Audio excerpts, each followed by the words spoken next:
Bonsoir les amis, j'espère que vous allez bien, je suis Pascal Trifingui, la Macunzang. Je voudrais faire un petit rappel sur le cours de gnose de ce matin. Certaines personnes m'ont fait remarquer très intelligemment que en alchimie occidentale, il y avait une succession de la manière suivante, l'œuvre au noir, ensuite on a l'œuvre au blanc, puis l'œuvre au jaune et l'œuvre au rouge. Le jaune et le rouge étant considérés comme une seule couleur, le jaune une couleur intermédiaire entre le rouge et le blanc.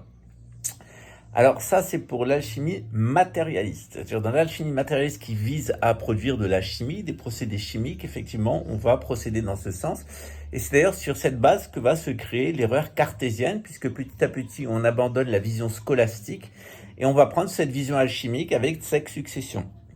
C'est pas le cas au Tibet, c'est pas le cas en médecine tibétaine et c'est pas le cas en alchimie taoïste où eh bien l'œuvre alchimiste et le cas dans l'islam aussi où l'alchimie taoïste eh bien suit un autre processus. Il y a un processus noir qui est lié à la terre, on va récolter tout ce qu'il y a dans la terre et puis on fait chauffer ou on brûle etc. et c'est l'œuvre au rouge et ensuite à la fin on va avoir un sel qui va être utilisé en guérison, le sel de la vie, et c'est lui qui va servir de médicament et de remède. Comme vous le voyez, eh bien, en Occident, on a toujours des inversions entre le psychique et le spirituel.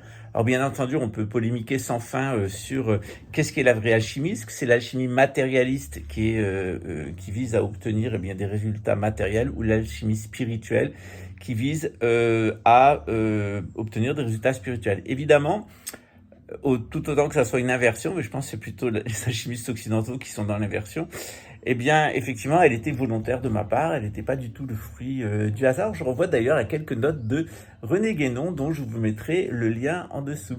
À bientôt.